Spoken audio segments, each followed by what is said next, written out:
Good morning, Idaho. Hope you're having a wonderful morning, afternoon, or evening, depending on when you're listening to this. Welcome to the Local Yokel Idaho podcast, where we talk about what is going on in the wonderful state of Idaho. Today, we have a fun one looking over the election results for Idaho that happened this last week on Tuesday, talking about SAD. No, that's not actually the word SAD. It's an acronym, SAD, for a weather-affected medical condition that Idaho surprisingly dodges, a floating golf green, plus so much more in the Quickies, so please stay with us here.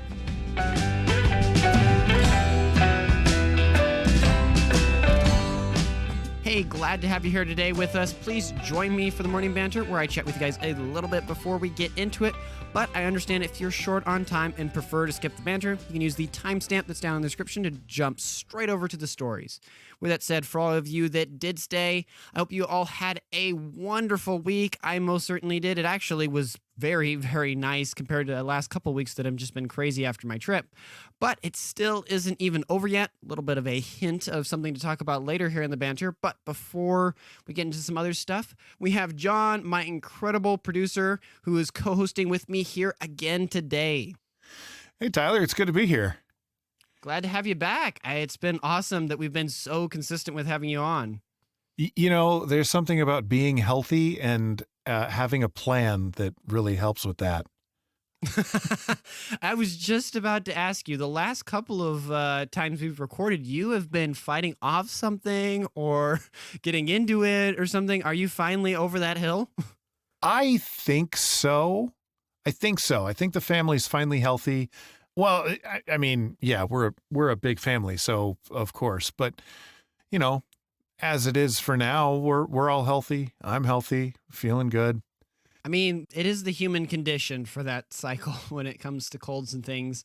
The day they solve the common cold will be the day that Christ, I think, comes back. Yeah, I think so. I think that's about right. Pretty close to the mark there. So That's keeping funny. with last episode and the tradition that I'm sharing and wanting to start with you all here on the podcast, which is for each episode that we have this month, for the month of November, I and whoever is joining me will be sharing something we are thankful for in our lives over the last year. Also, if any of you want to reach out to me and let me know of something you're thankful for, I am more than happy to read it here on the show. Or if you want to, email, text is fine, right? And all that. Or if you want to try to send an audio file, more than welcome to play that here on the show.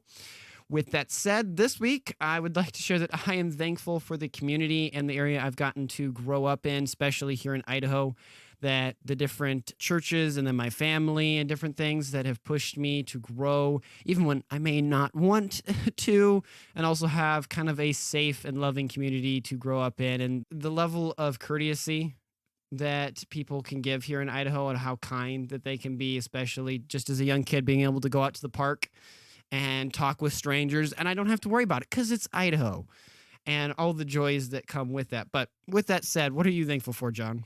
Well, so I was thinking about it, and I was cutting together a YouTube video earlier today. And I mean, it might be kind of a cop-out, but I am very thankful to all of the people that put tutorials and things on YouTube, because that's how I learned to do everything. And in relation to that, because I'm cutting together videos and stuff, I'm thankful for the opportunities that I'm finding, whether it's editing your show, whether it's editing my videos, whether it's recording and editing audiobooks, or whether it's doing the same engineering work I've been doing for the last decade. It's interesting. I'm realizing that in all facets of my professional life right now, I am producing a product that needs to be consumed. And so I'm working a lot on learning how to make that product as good as it can be so that people actually want to consume it. The presentation of it? Well, either the presentation of it or the product itself. I want to make the product as good as it can be.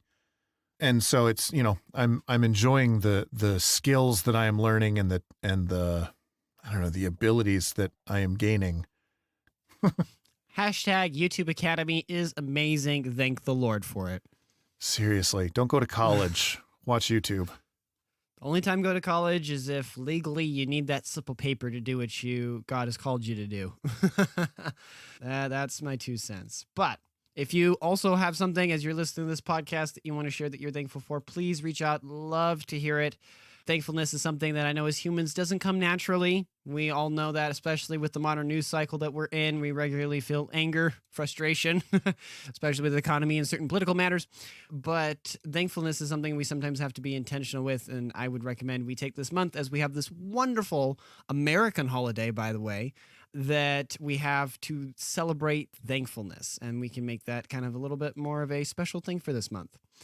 But speaking of how amazing Idaho is with my thankful part there, and returning to what I hinted to earlier this Saturday or last Saturday, depending, I guess, on when you guys are listening to this, I'm going over to the Crater Rings, which is about an hour's drive from Boise. The family and I will be going over there with Creations in Genesis group. If you don't know about that, they are a group that do different field trips for homeschool families and different stuff where they take them out. I think I did one with them on the Oregon coast. I know they do the Grand Canyon. I don't think they're only limited to the western part of the United States. They look through the lens of science, of creation, of geology, and all these different things through the lens of the creation story in Genesis and what that looks like from that perspective rather than an evolutionary perspective. But with that said, I will be definitely taking some footage of that. I'm hoping, I got to check the airspace restrictions, but if there aren't any, I plan on flying the drone. So if you follow me over on Twitter, you will hopefully see some of that footage go up there here in the next week or two, and you can enjoy a little bit of my trip as well in that exploring of the beautiful state of Idaho. But in any case, let's move into the news stories.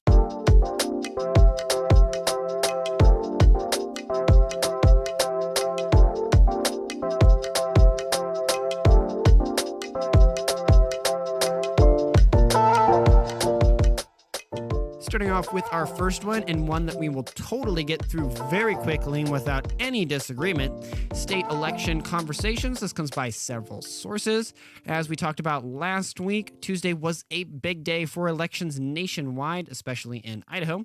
Sadly, we can't view all of them, but here are the main ones. In particular, in Boise, the mayoral race. Incumbent Lauren McLean secured her position for another term, defeating former police chief Mike Masterson and the two other candidates, Joseph Evans and Aaron Reese.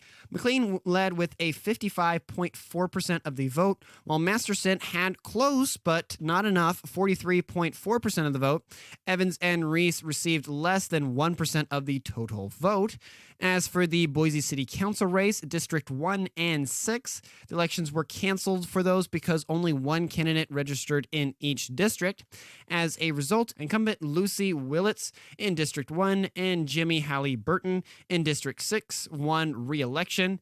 In District 3 in Southwest Boise, Kathy Corliss emerged victorious in a close race. Moving a little bit more easternly over in Mountain Home, for the Mountain Home mayoral election, a runoff was required as no candidate received a majority of the votes. And in Idaho Falls, the city council race, newcomer Kirk Larson won the council seat number 3, and incumbent John Radford won council seat number 5. All but to say there were a lot of races happening all over the state, but these are the ones that I chose to pick and talk about. If you're curious about the results of the races, and there's one I didn't mention, there'll be links down in the podcast description doc that we have there for you to look at the state's election results site. With all of that said, me and John here, we were going to go open up the election results link that you guys will all have.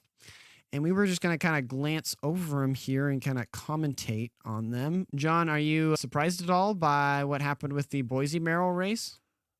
I don't know, man. Thoughts? I mean, I don't like McLean. I'm sad that she's going to be the governor again.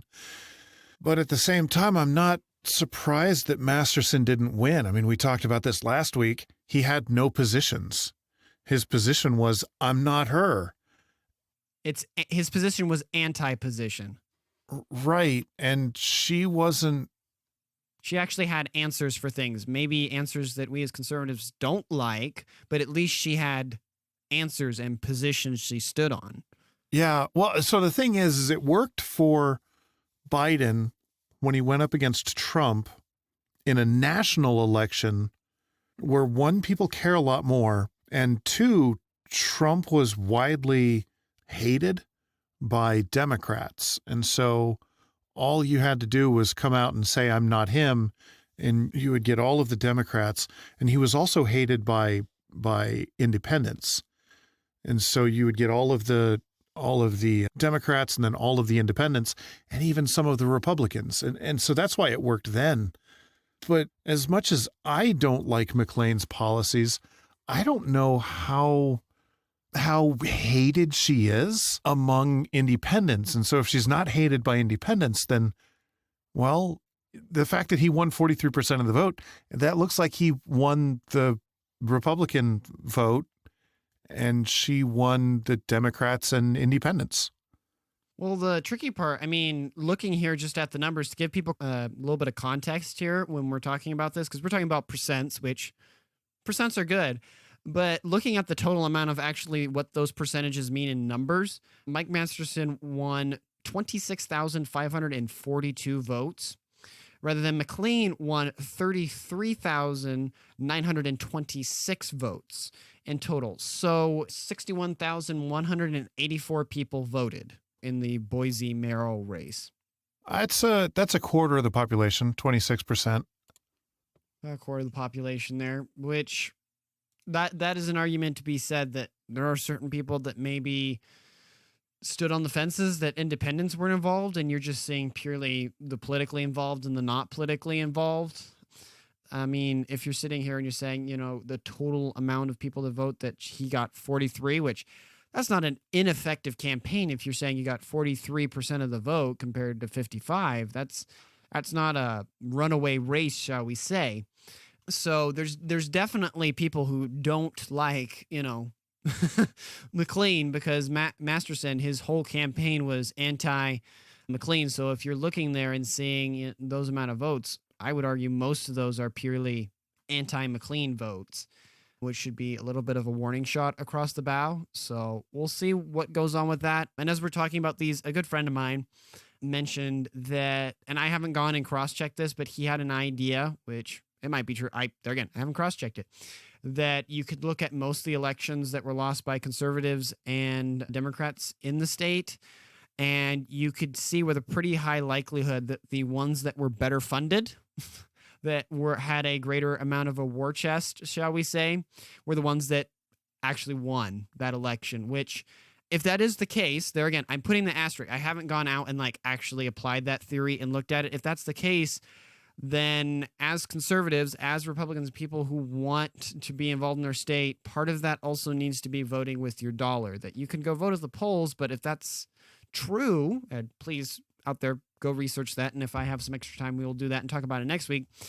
That vote with your dollars, vote with your money, or with your time if you can help these different candidates or different things in races that you care about, be it Republican, be it Democrat, be it Libertarian or whatever, that you don't just vote, but you give them other resources to help them in their election, because it goes a long, long way. Well, and that's the biggest difference, I think, right now between the Democratic Party and the Republican Party, because the Democrats have courted the activist type person. Republicans don't really feel strongly about anything. We're more just kind of a to stay off my lawn and leave me alone kind of group. I remember having a conversation with my wife a long time ago, and she got kind of upset with me because it was with regards to school choice and looking at that and the bill as written, and the homeschool Idaho groups were saying, this is a bad bill. We need to vote against it. And I said, well, that's great, but our schools are failing and we need to solve the problem somehow. And so if your only solution is don't change, well, you're going to lose, because clearly something needs to change. And the only people that are presenting a solution are the people that are typically on the left saying, well, this is clearly broken, so here's a solution. Let's go with this. And the people who are on the right say, yeah, but don't change anything. And the don't change anything crowd, that you're going to lose. It's going to happen. And so that's where my statement, when I learned that that Masterson didn't win. It's like, well, yeah, because he wasn't for anything. He wasn't giving a way forward. We clearly have problems. We have problems with housing. We have problems with homelessness. We have problems with some drug nonsense. We have problems with our schools. We have problems in the state of Idaho. And if your platform is I'm not her, well, you're not proposing solutions. You're not trying to solve problems. You're just trying to keep all the problems the way they are. And that's a losing strategy. That's a politically losing strategy. Politically, with politics, you're trying to take eternal principles and apply them to current problems and issues. And so if you're not actually applying those principles and they're coming up with solutions, right? Actual positions that you're holding on things, well, then why are you even running for office? And I mean, you can see that there's this changing in the Republican Party, I think, and there's a bit of tearing happening at the same time.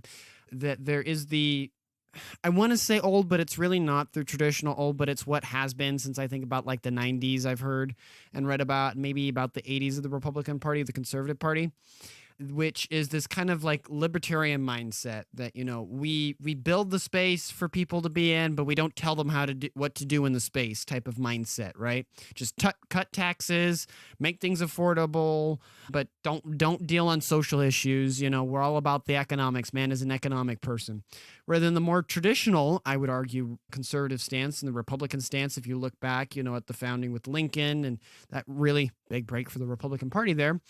And also just in general with current trends with Trump and DeSantis and Vivek and others kind of leading that pack in the party is an idea of no, that we believe there are objective truths. And if there are such a thing as objective truths, and we believe that we are also rational human beings made in the image of a creator, then we can understand those objective truths. Are we going to get it right all the time? No way. That's not going to happen. But that doesn't mean that we don't then try to discover those eternal truths, those objective truths, right?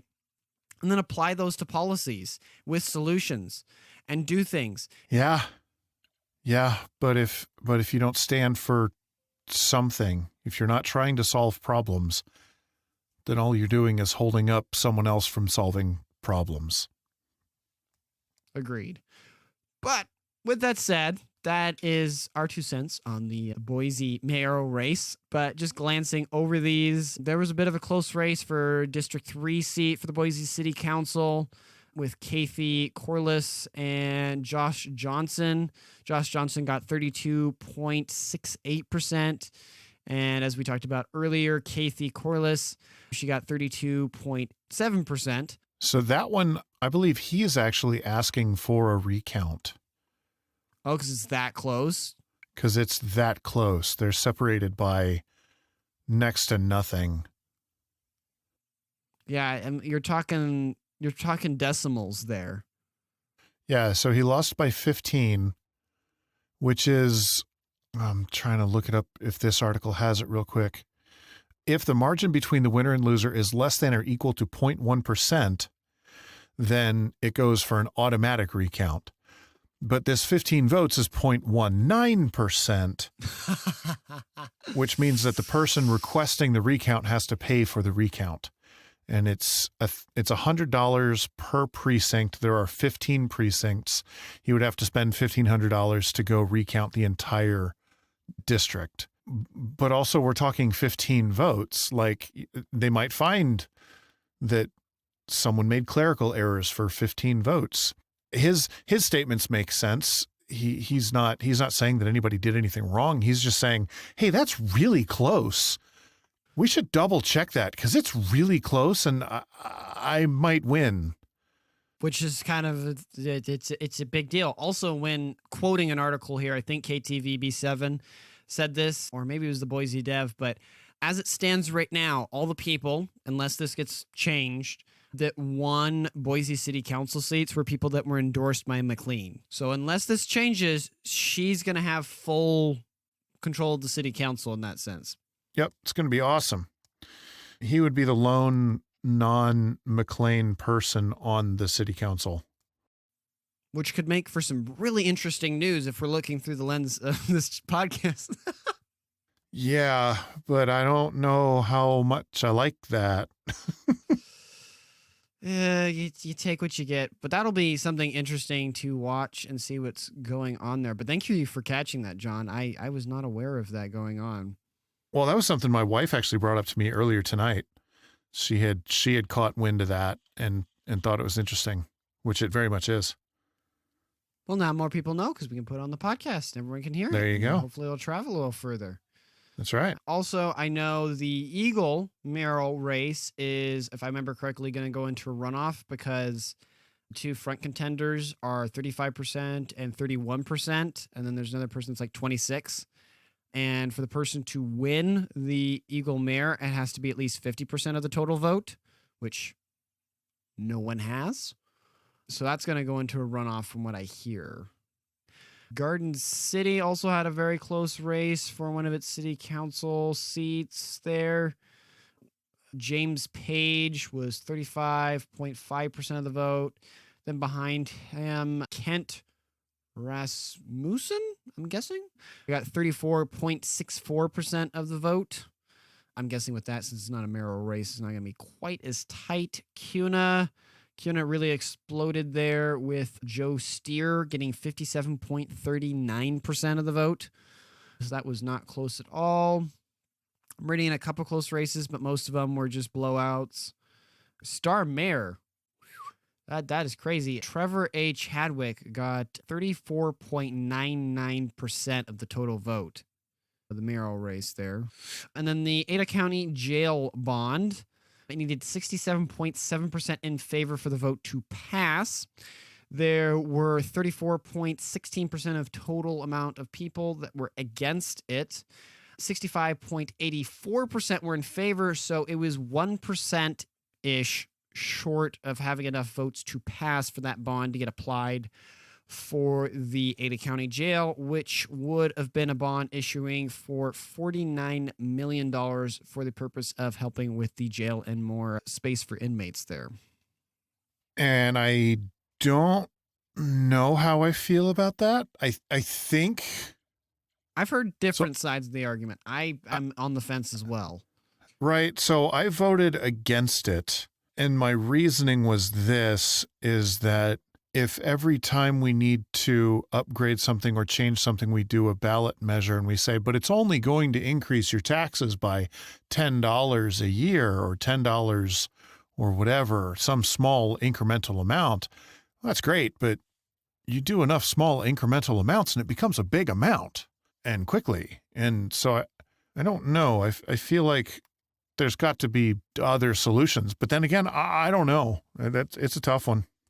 Yeah, I mean, you've got taxes to do it. I do admit I was reading in a book, here again, my love for reading, that it was talking about in the past that cities, what they would do is that they would publicly say, almost like an old-fashioned way of doing a GoFundMe, honestly. It's kind of funny to say it that way, but basically, where like the state would say, hey, this is the threshold we need for this new road, right? Say it's a road or freeway at the time, or maybe sawmill or whatever you want to say in the 18th century, right?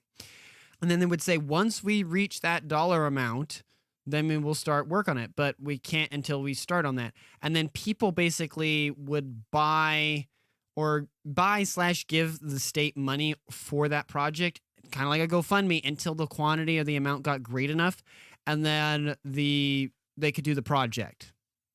But people voted with their money if they actually wanted the project to be done. And if it never reached enough in the total funding from the public, from private funds, then it didn't happen. I mean, that makes sense to me.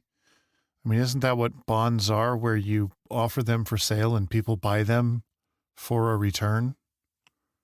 It's kind of a long lost thing that you hear about it a lot. Also in like World War II, like, you know, people, buy bonds to help the war or whatever. And I think it's something, especially my generation, I've had to learn it, where like it's something that you knew, war bonds or whatever, something that you read about in history, but you never understood like, wait, what does that mean? What does that do type of situation? I've heard arguments both sides for the jail bond, saying that, you know, the jail, it hasn't, I think, had an official full-on upgrade since 1990 something. Yeah, we did a story on that a couple of weeks ago, and it's been a minute since that thing's been upgraded. So it's not like they're trying to get money for something that's already nice and shiny. It does need a little bit of help, especially with the population growth we've had in Ada County lately. But how to raise those funds, how to allocate those funds, that can be a different matter entirely. With that said, we are going to need to move on here. I'd love to cover more stuff, but we just kind of did Ada County here because we're also running a little short on time. So we'll move on to our next story here. Governor appoints Cynthia Myers to Idaho Supreme Court. This comes by the Boise Dev by Gretchen Parsons. As we talked about a month ago about a seat opened on the Idaho Supreme Court that needed to be filled, well, that has now happened.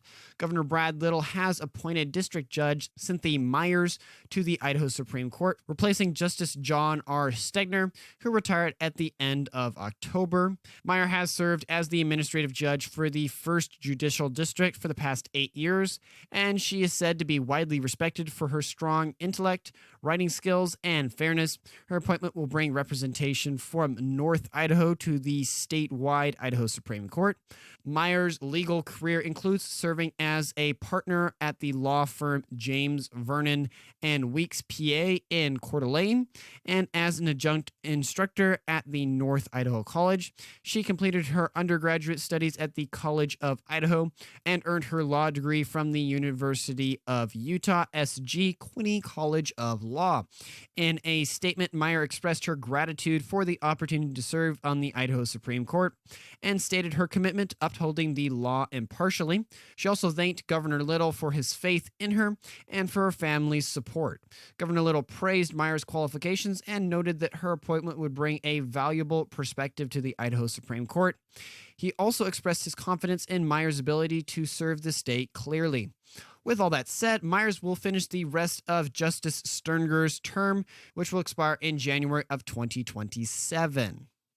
Which I wish I could dig into this more. I am not a law person, so I can't give a whole ton of commentary on it, but it was definitely a main story I wanted to share with you all because I think sometimes we sit here and we sweep under the rug when it comes to the court systems and the law systems and stuff. But I think for a lot of people, including myself, have kind of woken up to the fact that the Supreme Courts and the courts that exist in our land and our country, be it locally, be it nationally, have just as huge of effect on us as the House and the Senate and the presidency.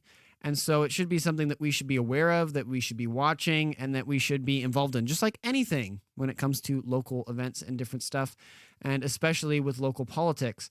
I wasn't able to do a huge background check back on her. I'm hoping to have that. I have that on my to-do list to see how she votes.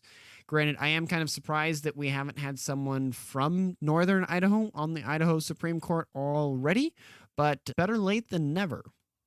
Yeah, so I don't know much about her, so I'm reading an article from the Idaho Freedom Foundation written by Wayne Hoffman.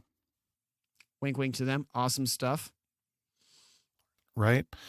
His thing here is that it's history making now because our Supreme Court is now majority female.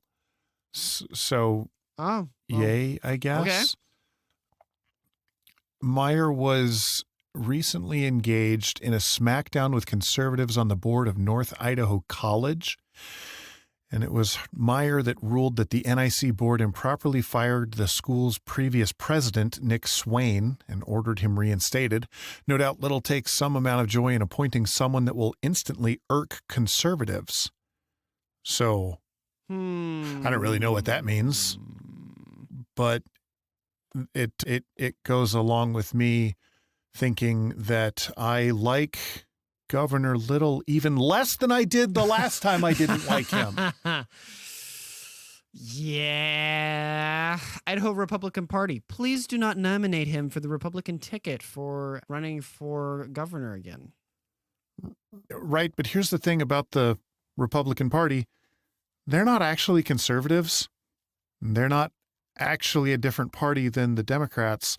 When you start talking about the national organizations, they're actually just the same thing. So, yeah. Well, it's a tricky part where, here again, Still learning local politics. For the record, I am not an expert. I'm just trying to learn and have you guys join me along the way here in the podcast. But as best I understand it with the Republican Party here in Idaho, the different district Republican parties that, are not districts, but county parties, do have a considerable amount of say when it comes to that nominating process. But in Idaho, Republicans do get to kind of vote for the candidate they want to run as on the Republican ticket here in Idaho. And so a bit of that does land on Republican voters that if you really don't want Little or whoever, or if you have a different person in mind, you want to be on that Republican ticket. Because basically in Idaho, you just need to get the R next to your name when you're running for governor or for some position. So half the fight is getting the R. If there's someone that you don't want to get the Republican or the R right there when they go run for their race, you need to go out for those different small elections, those Republican elections, and vote and be involved and say, no, I don't want this person. But if it's something in your county where you're going to your different county meetings for your Republican Party and you're talking to your different district representatives and saying, hey, don't vote that way. If you can vote, vote. Or in this case, going out, I did, and vote according to who you want to be the Republican ticket for governor in the next upcoming election, which I think that's going to be a little bit because it just happened like a year ago or something, if I remember correctly. Yeah. It's interesting how politics works. At a local level, people might be conservative or might be liberal, but as soon as you get outside of a super local level, I have very little faith in the Republican Party.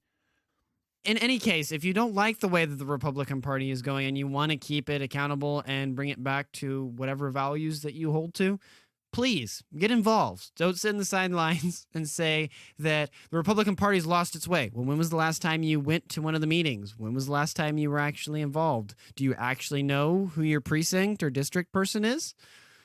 Might want to start there and getting involved and having your voice heard in the party so it actually better mirrors your desire and how you want it to go, rather than just voting on maybe the governorship and the presidential election, because that's the bare minimum. And while the governorship does do a lot and the presidency also does a lot, the things that really matter are the local elections that we just got smoke checked on. Yes, which I have no doubt there are a lot of Republicans and conservatives, including myself right now, that are taking some time to figure out how on earth did this all happen? Let's check our wounds here and figure out and learn from our mistakes. I hope a lot of other Republicans are doing that. But moving out of politics and on to our next story here. Hooray! So, seasonal affective disorder, or SAD, in Idaho, less likely than most states. So this comes from KTVB7 by staff. As winter approaches, many of us Idahoans will be bracing ourselves for the shorter days and colder temperatures. While these changes can be enjoyable for some, they can also trigger seasonal affective disorder, or SAD, a seasonal depression that affects millions of people worldwide.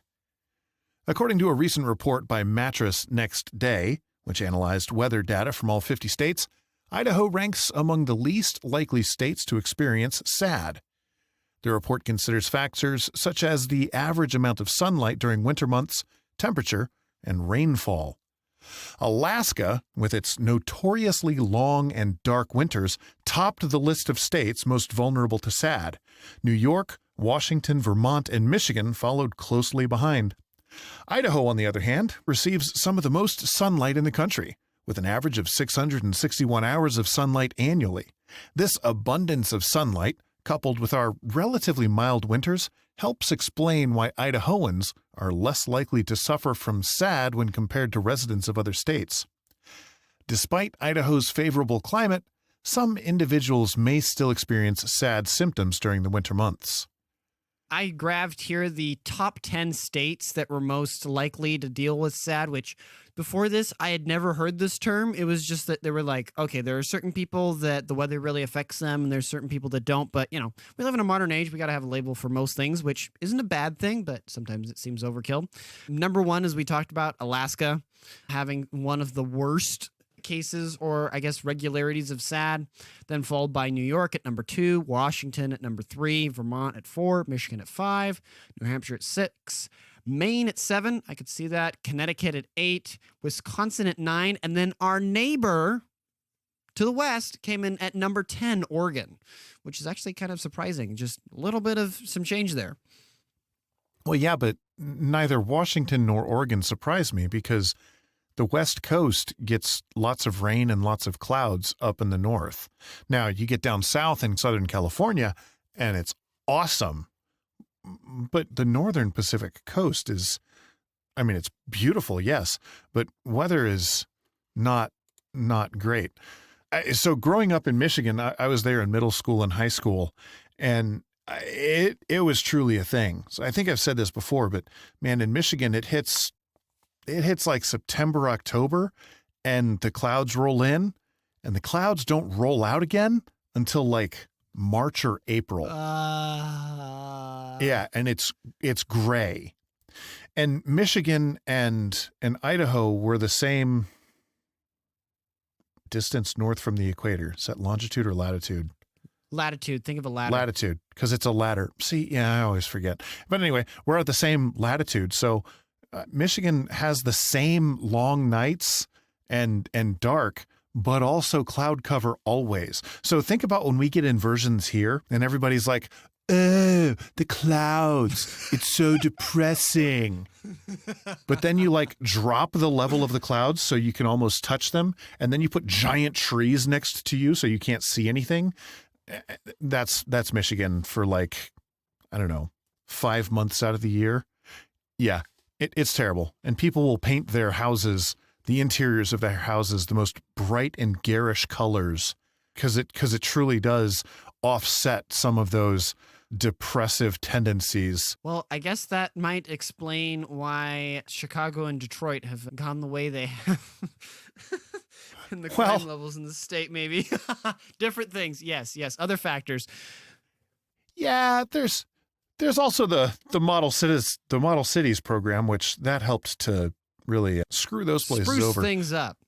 But it doesn't help that the climate just sucks. I had some friends, and if I haven't already mentioned it on the podcast here, they moved over. They grew up here in Idaho for most of their life, and they moved to Michigan, and then they were there for a year or two, 16, 17-year-old, growing up most of their life in Idaho, and then they came back here to visit, and the first thing they said when I saw them back, they were just like, the sun, it's so nice to have. And ever since that experience and then hearing you talk about it, I might visit the North, what's that, Midwest? Yeah, Midwest. But I don't plan on ever moving or staying or taking a job, even if I could, especially when I have this podcast here in Idaho. And Idaho's amazing. Yeah, so my go-to line for most of the places that I've lived, actually all the places that I've lived at this point in my life, which that includes Virginia, Wisconsin, Michigan, New Mexico, Texas, and Idaho. Idaho is really the only one on that list that I would say, yeah, it's a great place to live. All of the others, I go, yeah, great places to visit, and then leave.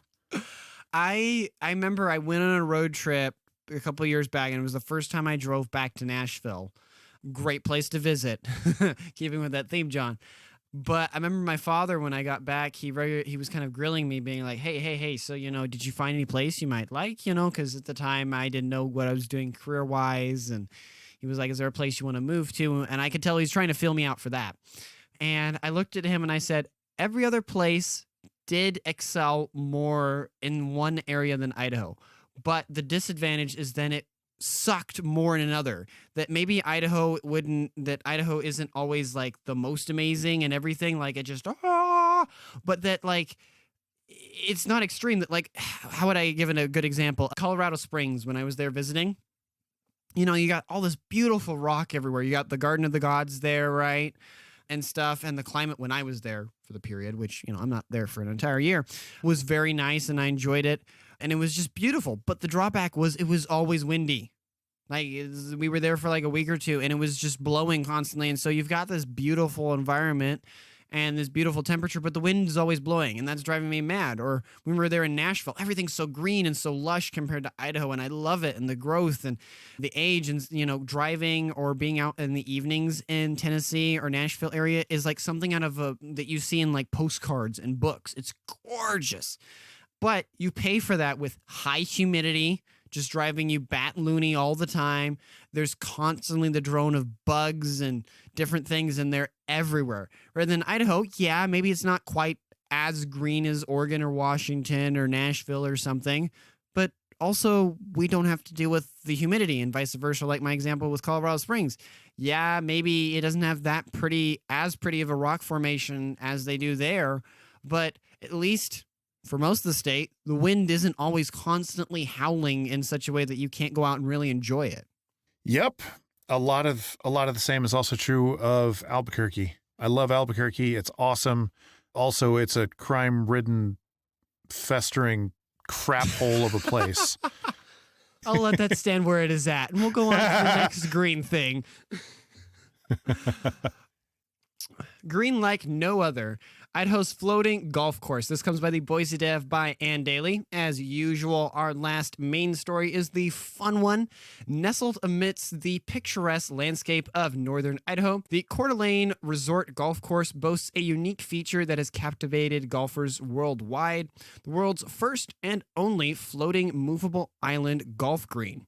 This iconic 14th hole has become a legendary challenge and a testament to the ingenuity of golf course design. The floating green, weighing a staggering 2,200 tons, is strategically positioned on the tranquil waters of the Coeur d'Alene Lake.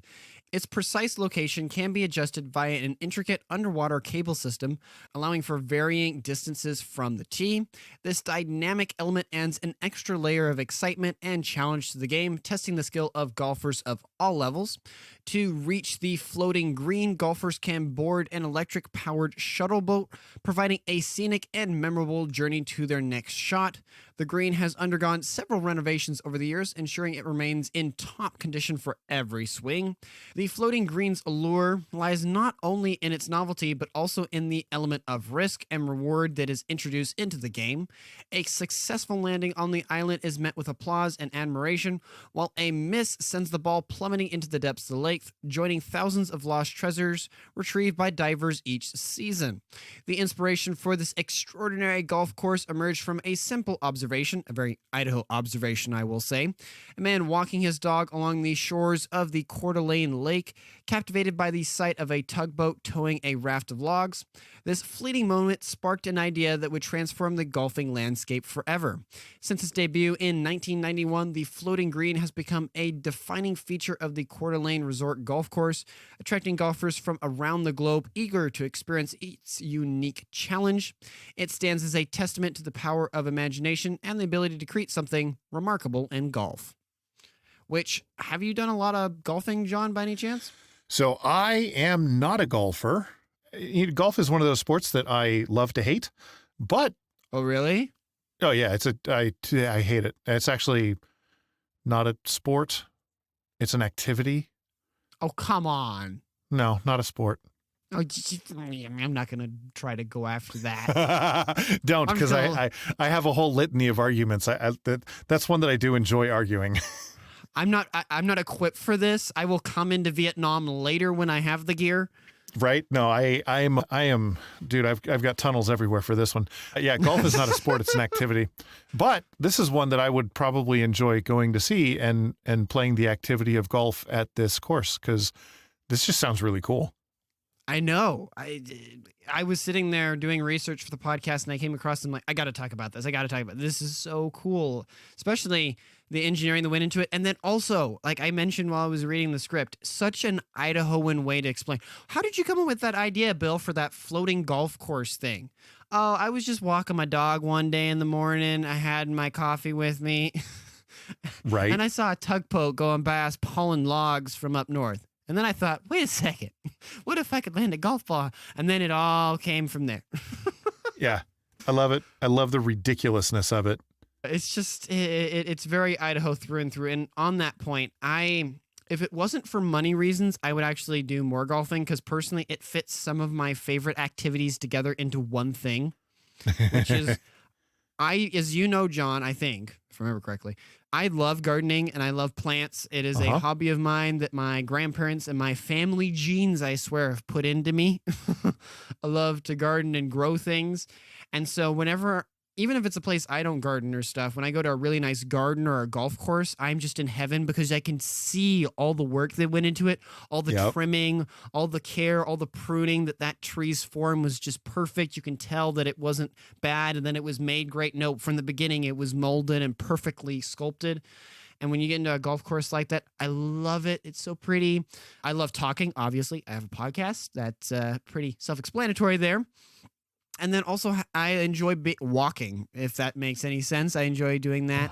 And so golfing kind of pulls all those things together. It gives me an activity to do something, but then that activity doesn't limit my ability to talk, which is my main pet peeve with a lot of activities. It drives me mad. There's some things people are like, oh, let's go do this. I'm like, oh, cool. So you don't want to talk. They're like, what are you talking about? I'm like, I'm not hanging out with, I'm not talking to you. I need to be able to talk. I can't talk and have a conversation with you. What good is the activity?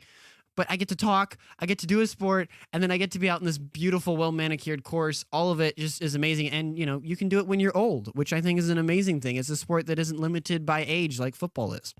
All of these are wonderful points, all except when I do sport or activities. Typically, I don't want to talk. So what? You don't want to talk? No, man. I am very much okay not talking ever. Hey, you are with the vast majority of humanity. I am in the minority. I know this. Or at least the vast minority. Well, I don't know. I'd say there are a lot of people that go both ways, but yeah. I don't know. I mean, within guys, I think, because most of the guys, I mean, you know, growing up and stuff, they want to, I go to sit there and I want to talk. I want to talk about history. I want to talk about something. And, you know, if you want to play a game, then cool, we can play a game, but I got to be able to talk to you. But most guys are like, no, I don't want to talk. I want to go. I want to do the cool thing. Let's go do the dirt bikes. Let's go, you know, let's do the football. Let's do the sport. Let's be competitive. Yeah. And I'm like, okay, cool. But like, at the end of the day, when I get done with that, I had those memories of doing it with you, but I don't actually know you any better because I didn't talk to you. All I know is that you're really good at throwing that ball that distance, if that makes sense. That's true, but the thing about it is that the relationships are formed after the activity.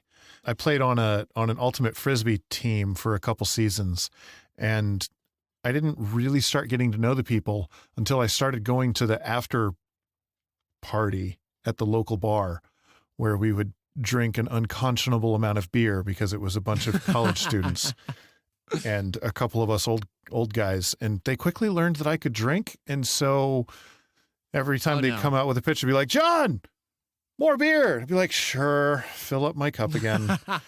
And oh, no. Sounds like something out of a German story. Oh, my gosh. I drank a lot of free PBR. But anyway, but because of the blood, sweat, and tears that went on the field, then we took that rivalry and camaraderie and the fact that we all beat on each other. You take it back to the bar, and then you have a good time at the bar. So, like, there's value, I think, to team sports as well, even if you're not able to talk while you do them, because then you form some amount of relationship, and then you can take that little bit of relationship and grow it elsewhere. I guess that's fair. Maybe my experience was tainted by the fact of immature people, maybe, where that it was chronically they wanted to do the sport and there wasn't ever that like after party type of situation that then could foster that, which just a level of, I guess, of immaturity there. And who knows, maybe as I get older, I'll find some sport or stuff. I know right now, the closest I could say to be that is I regularly do different dances and stuff and have groups that I do that with. And that's enjoyable. You have the dance, and then you use the dance can be a good way. I swear it's like one of the best ways for social lubricant because you're literally like physically touching other people. And then after that, it's not weird to then go up and like talk to them because you're like, well, I've already danced and held your hand and you've held mine and everything. And so it helps conversation so much better, in my opinion, when you do it that way. Yeah, no, dancing is very much a good activity. But with that said, podcast is already, I know, going to be very long. So let's move on to the quickies here and see if we can wrap this up for all the ladies and gentlemen out of there that have a busy schedule ahead of them.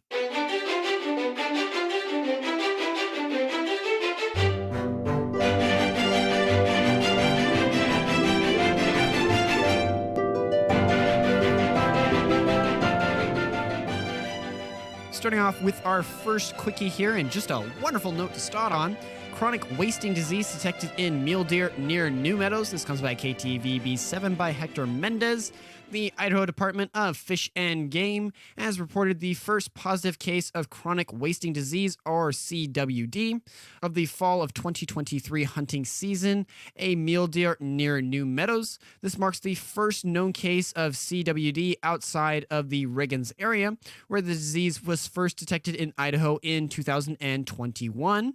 To recap, for those who don't know what CWD is, it is a contagious and fatal neurological disease that affects deer, elk, and moose. There's currently no cure or vaccine for CWD and no reliable live test for wild animals. Idaho Fish and Game is urging all hunters participating in deer and elk hunts between New Meadows and Council to have their animals tested for CWD. Hunters can take the head of their harvested deer or elk to any regional Fish and Game office for sampling. They are also asking for people to report any deer or elk killed on Highway 95 between Riggins and Weiser, or any deer that appear to be sick to their regional office. Idaho Fish and Game will be providing an update on the situation at a meeting scheduled for November 14th and 15th in Lewiston. But coming back to that more happy note I alluded to earlier there, Popular Craft Fair returns to Idaho Falls in time for holiday shopping. This comes from the East Idaho News by Brittany Johnson. The Fall Bazaar Craft Fair is returning to Idaho Falls this month just in time for the holiday shopping. This event will occur at the Bonneville High School on November 18th from 9 a.m. to 4 p.m. and is free for the public. The craft fair features over 100 vendors with various homemade items, including women's and children's fashion, Christmas decor, home goods, treats, and stocking stuffers for those that still do those. Wonderful tradition. There will also be food trucks outside and food available for purchase inside.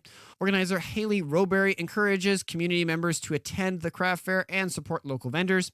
She said that the event has become a family tradition for many people and is a great way to find out about unique gifts for the holidays. Keeping with events here, this one being a little less glamorous, ITD to host public meeting on upcoming Highway 95 improvements. This comes by the Bonner County Daily Bee by Lauren Reichenbach. The Idaho Department of Transportation is hosting a public meeting on November 16th to gather input for residents on its upcoming plans for the Highway 95 between DeFort Road and Lakeshore Drive in Sagal. The meeting will be held at the Northern Lights Incorporated office located at 421 Chevy Street in Sagal from 4 p.m. to 7 p.m. ITD staff will be available to answer questions and provide information on the proposed plans. The department is seeking input from residents on a number of issues, including the need for additional lanes, the need for improved safety features, the need for better access for business and attractions. ITD is also encouraging residents to submit comments electronically through its website from November 17th to the 30th. The proposed improvements to Highway 95 are part of ITD's ongoing effort to address the traffic congestion and safety concerns on state highways. Then coming back to more fun festive events, new winter market hosted by the Silver Valley Chamber. This comes by the Shoshone News Press by Josh McDonald. The Silver Valley Chamber of Commerce is hosting a new event called the Evening Winter Market, a one-night-only community gathering in Uptown Kellogg, featuring local vendors and craftspeople selling homemade and homegrown goods. The event will also include activities for kids and refreshment for all ages, such as letters to Santa table and a hot cocoa bar. The market will be held at the Radio Brewing in their historic Fire Hall building. The chamber is currently planning for roughly 15 vendors, but can potentially fit a few more in if anyone is interested in jumping in last minute. The Silver Valley Chamber's Evening Winter Market is Saturday, November 11th from 3 p.m. to 8 p.m. at the Radio Brewing Fire Hall located at 29 West Market Avenue in Kellogg. For more information, contact the Silver Valley Chamber at 208-784-0821.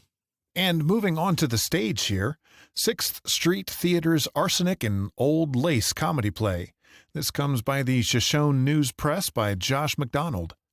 The 6th Street Theater is once again presenting the classic black comedy Arsenic and Old Lace, this time directed by theater icon Paul Roberts. The show will run from November 3 to 19, with Friday and Saturday shows starting at 7 p.m. and Sunday shows beginning at 2 p.m. The play, originally written in 1939, tells the story of Mortimer Brewster and his eccentric family, including his two spinster aunts who have a dark secret. The show is set in pre-World War II Brooklyn, New York, and features a cast of both theater veterans and newcomers to the stage. Roberts has a special connection to the play, having played the role of Mortimer 20 years ago under the direction of 6th Street founder Cheryl Grounds. He wanted to honor Grounds' memory by directing the show this year. With 3 separate acts, Arsenic and Old Lace is a bit more challenging to produce than most of the shows that are performed at 6th Street. However, Roberts is confident that he and his cast have created a spectacle that audiences will love. Quote, "If by the time our play is finished, while watching this strange band of players play acting on stage, you have briefly escaped the stress of the day, laughed a few times at what we did well, graciously giggled when it didn't go well, and had even the slightest wish of, 'I want to do that,' then we have accomplished our goal," Roberts said. Tickets for Arsenic and Old Lace can be purchased online at www.theonstage.tickets/6th-street-melodrama. Speaking of community things, we come to the Community Library Network facing possible litigation. Look, wonderful transition here. This comes by the Coeur d'Alene/Post Falls Press by Devin Weeks. The Community Library Network, or CLN, Board of Trustees is facing a potential litigation over its proposed revisions to the library's material selection policy. The policy, which is still in draft form to be sure, has been criticized by some for its potential to restrict access to certain materials, particularly those that may be considered harmful to minors. One of the main concerns surrounding the proposed policy is a lack of transparency and public input during the revision process. The critics argue that the board has been unwilling to engage in open discussion about the policy and has not provided adequate opportunity for public comment. In response to these concerns, former CLN trustee Regina McCree has sent a letter to the Board of Trustees warning them that their actions could result in litigation. McCree has also expressed concerns about the board's lack of justification for revising the policy, as there have been no reports with the problem with the current policy. The CLN Board of Trustees has stated that they will continue to work with legal counsel and staff before adopting a final policy. They've also said that they will provide an opportunity for public comment during their next meeting on November 16th. Then moving on to the next one here. This is a story that I've actually been tracking for a little bit, and it's kind of an interesting one playing out here. New Plymouth Mayor Rick York released from jail on a $75,000 bond. This comes by KTVB7 by staff. New Plymouth Mayor Rick York is back at work after being released from jail on a $75,000 bond. He was charged with 1 felony count of aggravated battery and 2 misdemeanor charges after police said he shot his son on November 2nd. York returned to work on Monday, November 6th, and attended the New Plymouth City Council meeting. The meeting was brief, lasting only about 15 minutes, and there was no mention of York's current legal situation. Police said that York and his son Jacob got into an argument on November 2nd, and York admitted to shooting his son. Jacob was taken to the hospital with a non-life-threatening injury. A status conference has been set for York on November 13th, and a preliminary hearing could be held the following day. So, moving back into Ada County homeowners to see property tax savings. This comes from KTVB7 by staff. Well, good news for Ada County homeowners. The Ada County Treasurer's Office has announced that homeowners in the county will see credits and savings on their 2023 property tax bills.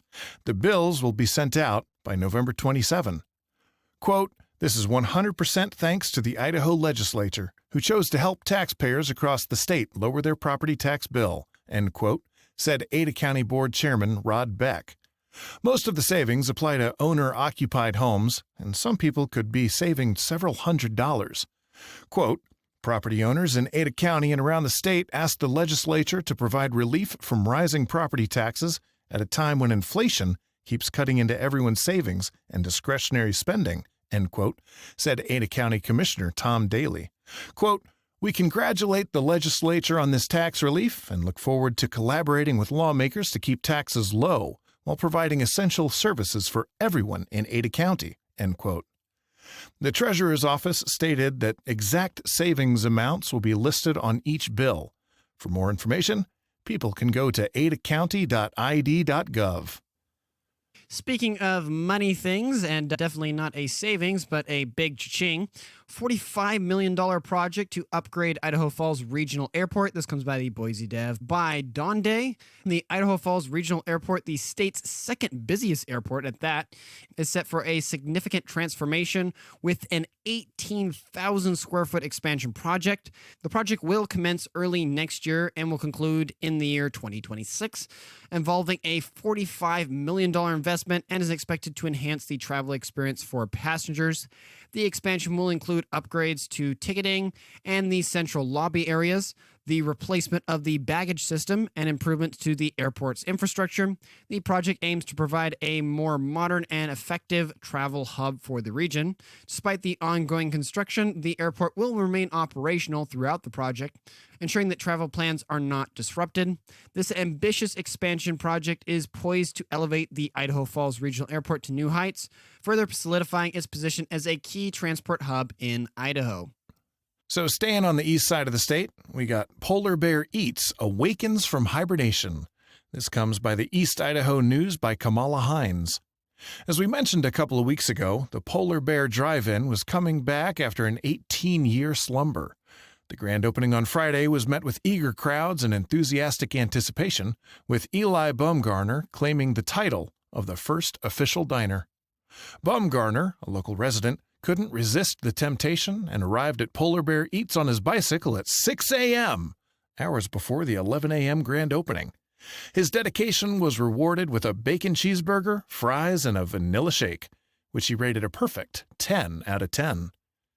The limited menu for Friday's grand opening offered a sneak peek of the classic American fare that Polar Bear Eats will serve, including burgers, fries, milkshakes, and other diner staples.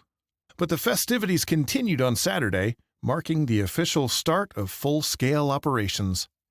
Ashley Brinton, chief of staff at Hemley Ventures, the company behind Polar Bear Eats' revival, expressed the team's excitement about becoming part of Preston's vibrant community. Quote, "We're just excited to be part of Preston and the awesome community," Brinton said.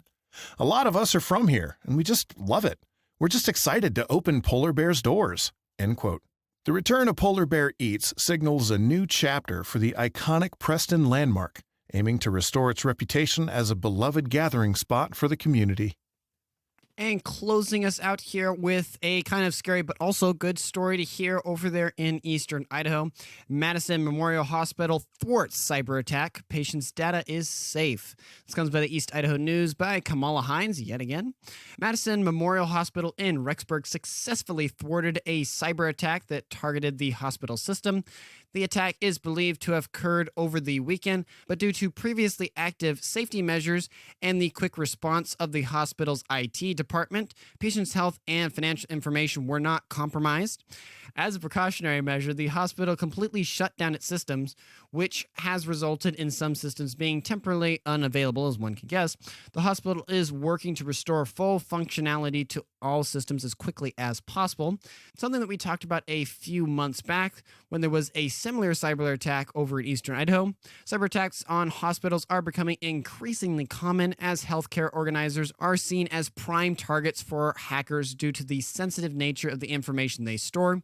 In response to this growing threat, Madison Memorial Hospital and other hospitals have joined forces to share security measures and methods to counteract these attacks.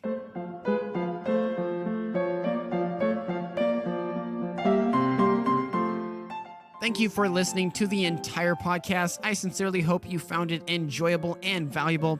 If I missed any important points or provided incorrect information, please feel free to reach out to us via email at localyocalidaho2022@gmail.com or on Twitter by tweeting me at localyocalidaho. With the small team we have here, we're not able to cover everything, but we do our best to cover the most interesting and important stories. Thank you for your continued support and assistance. That's all for now. I wish you a fantastic rest of your week. Godspeed.